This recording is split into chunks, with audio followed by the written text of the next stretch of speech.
শ্রী শ্রী নগেন্দ্র মঠ ও সনাতন ধর্ম প্রচারণী সভা এবং একই সঙ্গে নগেন্দ্র মিশন। আজ একটা বিশেষ দিন। এখানে রবিবাবু থেকে সব সিনিয়ররা রয়েছেন, বন্ধুরা রয়েছে, আমাদের পাড়ার যারা এই মঠ এবং মিশনের সঙ্গে দীর্ঘদিন জড়িত, রাজেশ্বর বাবু থেকে শুরু করে সবাই রয়েছেন। এবং আজকে আমাদের অতিথি লেখিকা পিহু পাপিয়াজি, উনিও রয়েছেন। দেখুন, এখানে খুব বড় বক্তৃতার বিষয় না, এবং আমাদের আবাসিক যারা ছাত্র তারাও রয়েছে।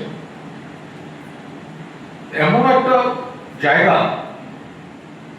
অনেক ছোটবেলায় জ্ঞান হওয়ার পর থেকে ঠাকুমা মায়ের সঙ্গে আসতাম এই মন্দির। তখন মহারাজ ছিলেন ভক্তিপ্রসাদ মন্ত্রচারী,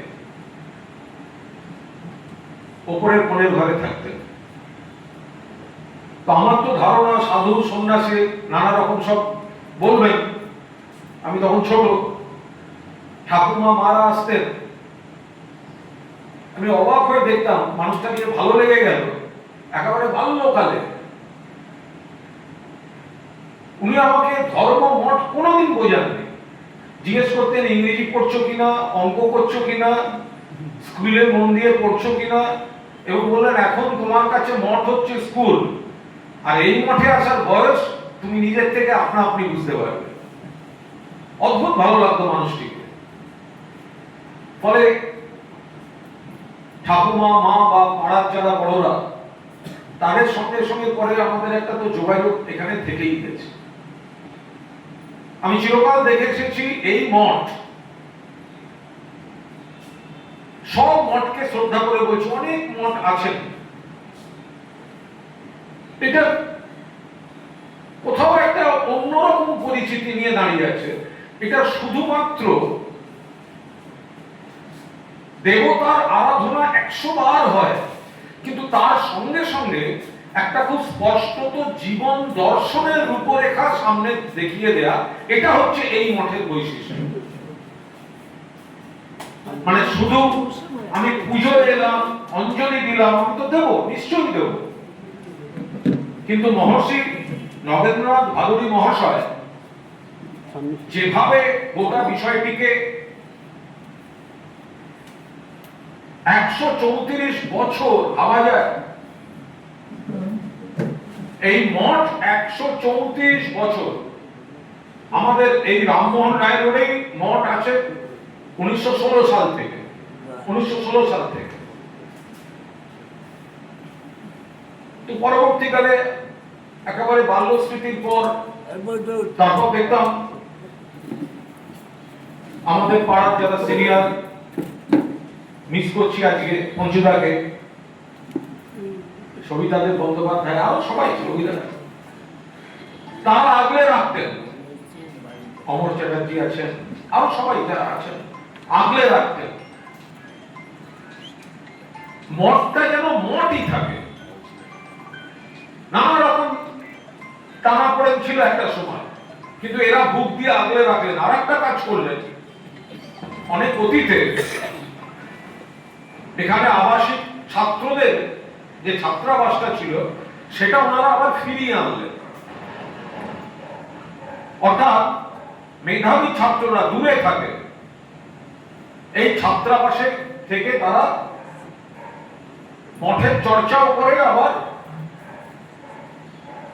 তাদের পড়াশোনাও করে। অনেকে আমরাই কাছাকাছি কলেজগুলোতে ভর্তি করিয়ে দিয়েছি। এখানেই তো তিনজনের পরিচয় পেলাম। আজকেই যে শ্রীমান এত সুন্দর পাঠ করে শুরু করলো প্রার্থনা, সংস্কৃতে কৃতি ছাত্র দুজন, আর একজন অঙ্ক নিয়ে সব পড়ে পড়ে এখন পিএইচডি করছে। তাহলে মঠ শিক্ষাতেও মদত দিচ্ছে। আমেরিকায় পিএইচডি করতে গেছে এখানকার ছাত্র, এখানকার। তো এখন কিছু কাঠামোর সমস্যা ছিল। অজিত পাঁজা তখন সাংসদ, অজিত পাঁজাকে বললাম একটু এমপি ল্যাড থেকে টাকা দিন না, তাহলে একটু সারানো যায়, উনি দিয়েছিলেন। কিন্তু একটা আইনের সমস্যা হলো, কারণ আমাদের প্রতিষ্ঠানের নাম শ্রী শ্রী নগেন্দ্র মঠ ও সনাতন ধর্ম প্রচারণী সভা। এমপি ল্যাডের গাইডলাইন অনুযায়ী কোন ধর্মীয় প্রতিষ্ঠানকে সাংসদ তহবিল দেয়া যাবে না, অর্থাৎ সনাতন ধর্ম প্রচারণী সভায় গিয়ে টাকাটা আটকে গেল। কি করা যায়? তখন আমরা এই পুজো, নিত্য পুজো, আচার, এগুলির জন্য মঠকে রেখে আমরা নগেন্দ্র মিশন সোসাইটি অ্যাক্টে তৈরি করলাম, যারা সোশ্যাল ওয়ার্ক আর এডুকেশনে কাজ করবে। পুজো সব মঠেই হয়, পাশাপাশি ছাত্রদের সুবিধা পরিকাঠামো, তাদের পড়াশোনা, আর তার সঙ্গে এই যে পাবলিকেশন গুলো, বইগুলো, এগুলো একটা জীবন দর্শন। শুধুমাত্র কিন্তু এখানে মন্ত্রের কথা নেই, সেটা আলাদা বই। এটা এক একজন সমাজসেবী মহর্ষি এসেছেন সমাজকে নানাভাবে এগিয়ে দিতে, সেই বইগুলি এখানে রয়েছে। কত বিদেশ থেকে মানুষ আসেন এখানে, ইউরোপ, আমেরিকা, পূর্ব দিক থেকে আসেন, পশ্চিম দিক থেকে আসেন, সারা পৃথিবী জুড়ে মানুষ এখানে আসেন। সেদিন ইটালি, সুইজারল্যান্ড এসেছিলেন। তো ফলে বাংলায় যা বই আছে, ইংরেজি বই করার দরকার হলো, তার কারণ তাদের জন্য। এবার মনে হলো যে বহু হিন্দি ভাষীও আসছেন, তাহলে নগেন্দ্রনাথ ভাদুড়ী মহাশয় তিনি কেন স্মরণীয় তাকে তো জানতে হবে। তখন মঠ, রবিদারা উদ্যোগ নিলেন। রবিদা আমাকে বেশ কিছুদিন আগেই বলেছেন। और उसके बाद पीहू पापिया जी इसके ऊपर रिसर्च करके ये आज जो इनॉग्रेशन हुआ, इस पुस्तिका, ये ग्रंथ को नगेंद्रनाथ भादुड़ी महर्षि, उनका जीवन हिंदी में लिखना आसान नहीं था, क्योंकि कोई कॉन्क्रीट जीवन ही उनका ऊपर नहीं था, बांग्ला में भी नहीं है। तो डिफरेंट जो बुक्स है उससे कलेक्ट करके पापिया जी ये एक कंप्लीट एक कलेक्शन उन्होंने किया है। इसके लिए उनको बहुत बहुत धन्यवाद। এবং মঠ এবং মিশনকে যেইভাবে কাজ চলতে থাকুক, আমরা যারা বহুদিন ধরে জড়িত, আর খুব ভালো লাগলো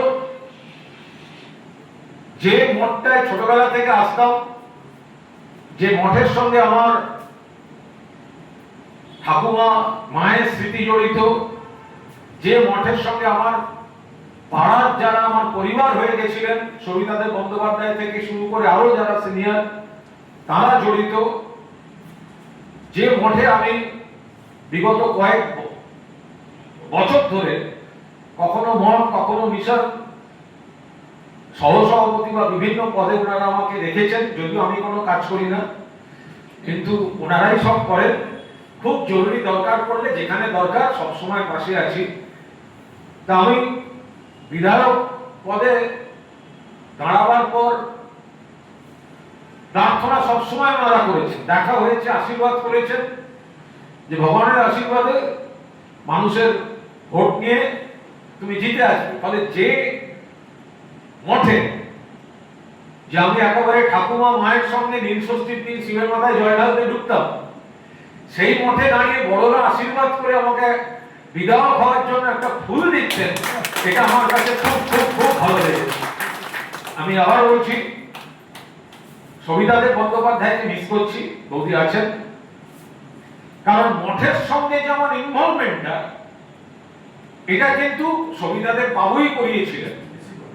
হ্যাঁ, যে আচ্ছা, আর একটা কথা বলি, আমাদের এখানকার আবাসিক ছাত্র ছিলেন অনেকে, অনেকে কৃতি ছাত্র। আর একজন বিধায়ক আছে বিজেপির, হিরণ চট্টোপাধ্যায়, ওর অপশন আমার আগের দিন কথা হয়েছে, ওর মনে আছে, তুমি সামনে সাইকেল নিয়ে যাতায়াত করতে, ও যখন থাকতো, আমাদের তো যাতায়াত ছিল, তখন এত ভালো সুযোগ সুবিধা ছিল না, তখন নানান সমস্যার মধ্যে ছিল, তখনও রোগী দ্বারা পুরো ধরেননি। তোমার আগের দিন বলেছে কুণালদা কেমন আছে মিশন, আমি আগের থেকে অনেক ভালো আছে তোমাদের থেকে, বলে একদিন টাইম করো আমি যাবো। আমি বলছি 100 বার আসবে, যেদিন আসবে আমি আপনাদের জানিয়ে দেবো। ও একবার এখানে ছিল, তাহলে ও একবার দেখতে আসবে। তো আপনারা ভালো থাকবেন, আর মঠ মিশন এবং মঠ এগোতে থাকুক। সবসময় বিরক্ত করতে আসি না, আমরা যে জগৎ নিয়ে বেশি দৌড়ঝাঁপ করে বেড়াই, এটা একটা আধ্যাত্মিক অভ্যন্তরীণ শক্তির একটা আলাদা জগৎ। এটা এর মতো থাকুক, বাইরের জগৎটা বাইরের মতো থাকুক। আর এখানকার যে শুভেচ্ছা বা প্রার্থনা হবে সেগুলো একটু আমাকে পাঠিয়ে দেবে। ভালো থাকবেন, সকলকে আমার প্রণাম, বাকিদের শুভেচ্ছা।